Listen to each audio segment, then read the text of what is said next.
Hello and welcome back to the Saint Sam YouTube channel. Today I'm doing something completely different to test out this video's 4K camera quality. I've never known it was a 4K camera until yesterday, so I figured why not use that setting and talk about a story of my greatest tennis comeback ever.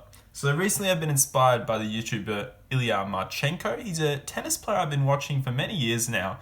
And he recently became a YouTuber and he's been replying to some of my comments and he's a great guy. I'm very shocked that a professional tennis player joined YouTube and is so active with the people in his comments section. Very nice guy.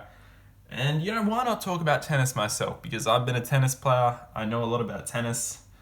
I played it a lot more than played freaking football. I can't really play AFL footy. I've never actually played a match of AFL footy in my life.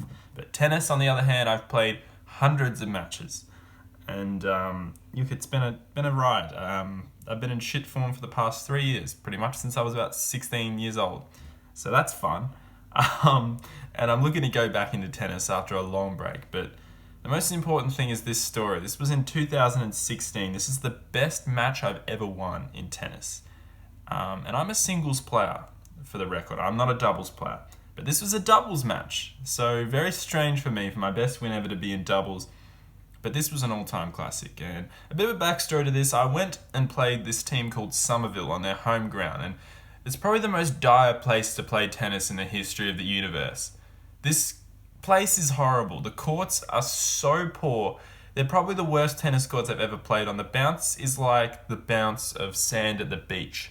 Could you imagine a tennis ball bouncing on sand at the beach? It doesn't really bounce, and that's what this place was.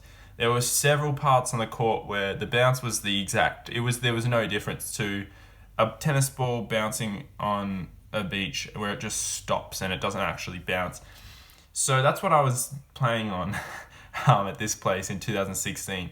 And I had played there before and gotten angry, but this time I'd had enough. I was sick of these courts. I wanted to tear them apart, these tennis courts.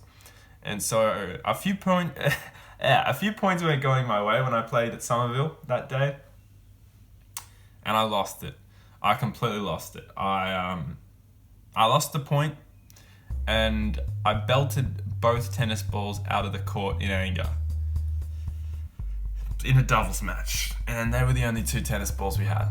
There were a lot of reasons why I belted these balls out of the court. I was mad that the club was so cheap that they were giving us used tennis balls. The balls they gave us for the match balls, were so old. They had been used over and over, and they were Australian Open tennis balls. So you can imagine those are the tennis balls that age very quickly. They die very quickly. And they gave us these, and I was very, very pissed off that we were not only playing on the worst tennis court I've ever played on, one that really should just be deemed non-playable, but we were playing on a tennis court with these balls that were ancient. I lost it completely. Good old 16-year-old Sam just decided to belt these tennis balls out of the court, and naturally my doubles opponents got angry at me, which was fair enough, but they were pretty daring, not gonna lie. Oh, no, that's a bit mean. They weren't terrible blokes, but they weren't really the greatest people you want to play against. They're the kind of people you want to beat badly, but they were good players, and they destroyed us in that doubles match, 6-2, 6-2. My doubles partner that day, different guy to who I played my greatest match with, Brody. He really didn't know what to say to me. He was, I don't know, I think he was disappointed. Definitely would have been disappointed. It just got worse for me that day after losing the doubles match 6-2, 6-2 to players that we thought we could have beaten. I went on to my singles match against another player I knew I could easily beat. And I had only lost 2 matches in the past 3 years or something insane. Not to boast or anything, obviously, but I had a very good record for winter tennis at my school, and I was beaten 6-3, 6-2. And I hadn't been beaten 6-3, 6-2 since my junior year, the first year I played, and I was up to my 4th year. And it was the worst day of tennis. I got into a barney with some dude who was watching the match, who was telling me off, who was the dad of the kid I was playing against, who was telling me I was a sore loser for getting angry. And I got into a fight with him a little bit, a verbal exchange, and it was just a shocking day. It was one of the worst days. Flash forward a few months, and I'm playing the exact same doubles team again, except this time on my home ground, and I'm with my good mate Jeremy, my good tennis mate Jeremy, who I still catch up with whenever I can. He lives a little bit further away in the city, studying at the moment, but you know, Jeremy, he's a competitive guy. He's a great player, a very competitive guy. Haven't played tennis with him for years. Jeremy, if you're watching this, mate, we got to have a hit of tennis. And it was a crazy match. It really was, because from memory, I got there and it was just, you know, one of those average mornings. Tennis isn't that big at my high school, so no one really was there watching. No one really cared about it. And it was an early morning, I think, on a Saturday. You know, it's one of those matches you just go there because you have to. You know, it's a home and away match against the team you really didn't want to play against, you were really sick of. And so I played against these guys, and we played a really good first set, Jeremy and I. We were confident, we were playing a great first set. We were up 4-2, as I've written down here, went off straight after the match from my notes. And it was a good match, we were playing well. And they won the next 4 games. And then they won the next 5 games. Oh, jeez. It was a shocker. It was a real shocker. Or 5 of the next 6, I think. After the first set, they won at 6-4. I don't know what happened. We were playing so well, and then they just outplayed us for the rest of the first set. And we kind of lost confidence going into that second set. You know, we go down 6-4, 3-love. We go down 4-1. So we managed to get a game through there, but we're down 6-4, 5-1 in a doubles match. And most of these doubles matches where I've been down 6-4, 5-1, you don't really care anymore, to be honest. You know it's you know it's about to end. You're already thinking about the singles matches you've got coming up, because the way it works is you got one doubles, best of 3 setter or best of 2 setter with the super, and then you got singles straight after. So I was already thinking about the singles. I'm pretty sure Jeremy was. And so they've got match point up 5-1. And Jeremy, God love him, it's a return, forehand return, and the ball just kind of hits the top of his frame and flies about 100 meters in the air. It's not 100, that's an exaggeration. About 40 meters, something crazy up in the air. And I'm just looking at him laughing. He just looks at me, he's like, oh, shit, sorry, dude, as if to say, in the middle of the point.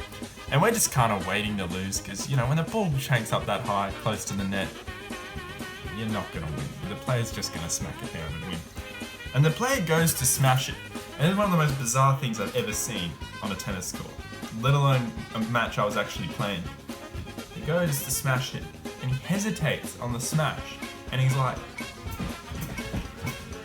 and he hits it into the middle part of the net. And I just look at Jeremy like, and he just looks at me like, and we're just thinking, that never happens, you know? We're not thinking we're going to come back at this point. We're just thinking, what the hell was that? Like, we just looked at each other like, we've never seen anything like that. The easiest smash in the history of the universe. Up match point, up 6-4, 5-1. So, on the second match point, I'm glad I wrote these notes, because I don't remember any of the other match points. I've written these notes straight after the match. I knew it was a great idea writing these notes. So the first match point, I've written Jeremy frames Shank's return 20 meters up, because there's no recording of any matches. This is just a school inner sports, match, inner school sports match. Before the Somerville player misses the smash midway into the net. And then the second match point, I hit a careful drop shot to the Somerville player. What is this arrogance I've written? Before he hits response wide. So he's, I've hit a drop shot and he's trying to, do the clever, match winning shot wide to the court, sort of like a Djokovic kind of shot, and he's missed it. And then match points 3-7, they've just hit 4 unforced errors into the net and one, long past the baseline, and we're kind of thinking, we've just saved 7 match points in a game. Surely we got to break back here, and we do. We bring it back to 5-2 in the second. And we're down a set in 5-2 now after saving 7 match points, and we're just like, Jeremy and I are getting a little bit confident here. We're thinking, that's got to play on your mind. 7 match points, and they're serving for the match, like at 5-1. Surely we can do this. Anyway, it's incredible. We break back. I hold my serve. Thank you very much. Fucking hell.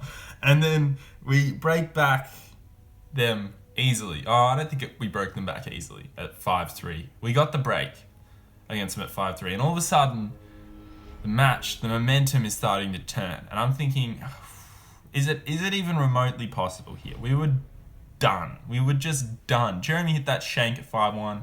I was walking to the net. There's another thing I left out that I could have forgotten to talk about in this video. It would have been a disaster if I didn't mention it.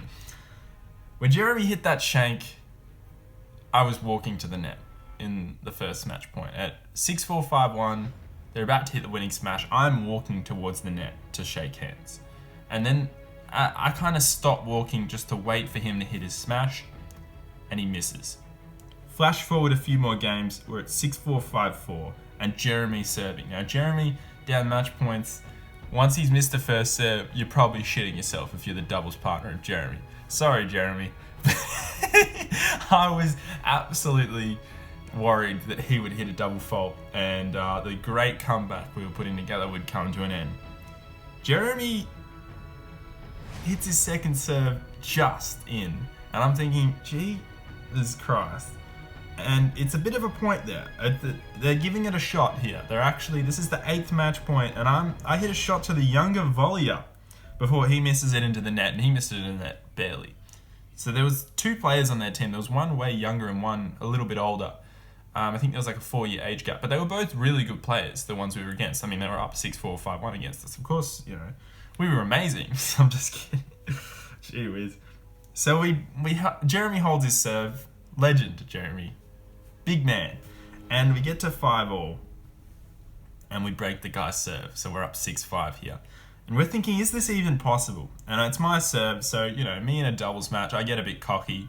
I usually do, and I just hold serve easily. And I'm just old big Mr. Samuel out here thinking, easy, mate. Easy, in the bag. And we take the set 7-5 to bring it to the super tie break. This is intense here. We're about to put together our best comeback in both of our lives, Jeremy and I. Jeremy was the one who shanked that ball down match point. And he was thinking after he shanked that wasn't even going in. And all of a sudden, we brought it to a super from that position. And I don't think I've ever even heard of a match where anyone shanked the ball like that. They had the easy smash, missed, and then they come back. So we're thinking this is historic. If we can just hold on and not hit errors, we're gonna win this. And we were so confident in that super tiebreak. Jeremy was playing 2 amazing shots. I was, hitting the ball in. I wasn't hitting winners, but we were both ready to win this match. We go up 5-2 in the super tiebreak, and we're thinking, shit, this is happening. And then we go up 8-2, and we're playing the perfect super here. 9-2, 8 match points for us. Somerville player hits error into the net, and I remember this actually, gee whiz. Jeremy screws his head off, and I collapse to my knees, and the final score is 4-6, 7-5, 10-2. Now, one thing about Jeremy you should know is, I'm not even sure if I'm allowed to show the video here because this is probably embarrassing for him. I'll play the audio.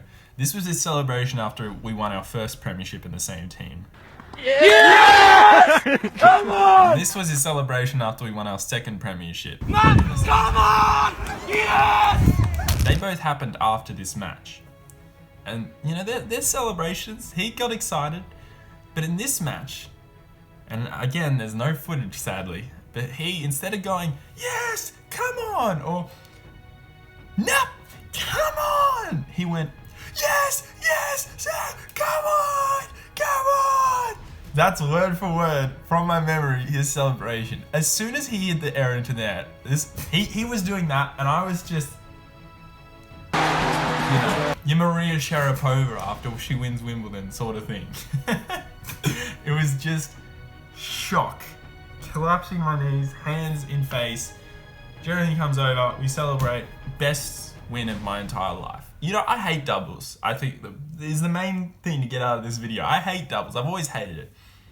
But that backstory of the 6-2, 6-2 on their shitty home courts and that crappy clay onto car, that kind of just added to it. My dog's scratching on the door. That just added to the amazingness, I guess you could, if that's a word, of this brilliant comeback. Jeremy hadn't been there for that match, but I had, and I had embarrassed myself against these 2 guys. And they were about to destroy us again. And with me only winning, 1 extra game against them. 6-4, 6-1 it would have been, with us winning 5 games as opposed to 6-2, 6-2. And we come back and we win this match, and it is one of the greatest moments of my entire life. Now, after the day, after this match, I win my singles 6-4, 6-0. You know, how could I lose my singles after that? You know, the big man, for fuck's sake. And I go to wait for my mum to pick me up, I think it is. I'm in year 11 at this point, waiting for my mum to pick me up outside the school on a regular footpath where a highway is. And this dog just runs out onto the road and almost gets run over by like 5 cars. And it runs over both lanes of this big highway. And then it eventually gets hit by a car that's braking heavily. And the dog's fine. And I'm thinking, this is one of the weirdest days of my life already. And then later that night, I go over to a mate's house. You know, my mate's just like, oh, let's go over to this guy's house, have a good time. I'm like, oh, sweet, let's do it. And I go over to his house. You know, my parents drop me off, and we're just walking into go see him. And then all of a sudden, the lights. I walk into this dark room. I'm thinking, why is there freaking balloons on the ground in this dark room? Like, what the hell's going on here? Were they setting up for something? Like a few days ago, it was just the leftovers of a party. And all of a sudden, the lights come on, and it's all my mates just surprise. And then Bootleg Bill with a freaking whatever it is, silly string goes surprise, mother. And I'm just Right, as if I hadn't had a heart attack from earlier in the day, the comeback of my life, the dog almost getting ran over on the street. Probably the most bizarre day of my entire life. And then that happens. I was just like, what? It was amazing. Amazing feeling, you know, all my friends throwing me a surprise party for my birthday. That's never happened, and will never happen again, I hope, because I almost had a heart attack. It was freaking insane. What an amazing day to have a surprise party thrown for you, and your greatest win in your tennis life. I mean, very gratifying, very fantastic day, and the dog part in the middle with the dog almost getting run over was just added to how bizarre the day was, but ultimately a good day because the dog didn't die, thank God. Some random dog. But I went up to the owners after the dog almost got killed, and they're just like, oh, thank you. It was almost like they were insane, and they kind of let it free so it could kill itself. That was freaking creepy. Jesus Christ. Let's just end this video. This has been a long video, I know, but Jeremy, if you made it to here, just, you know, come on! For God's sakes. Great to test out this 4K camera. I figured why not test it out with, you know, my greatest tennis comeback, and there'll be more tennis stories coming on this YouTube channel. I'm not just doing footy, you know, I've got to do some content when the footy season ends, just a few things. There's some certain videos that I film for this channel that, you know, I don't upload to my main channel, because the main channel is where every single video is, you know, a painting, and they've all got a lot of editing into them. So, gee whiz. This channel's just for me, you know, having a chat and, yeah, talking about some life stories. Thank you guys so much for watching. Very long video. I hope you were able to listen to my very long-winded story. I know it took a long time for me to tell the story. I wanted to get every detail in there. And apologies for the audio being crap at the moment. This is just to set up the camera, film it, and get it done. And, hell yeah. More videos coming up soon, more stories about my tennis, maybe some videos of me playing tennis, if that's acceptable, if that's even allowed. Who the hell would want to watch that? Gee whiz. Cheers, guys.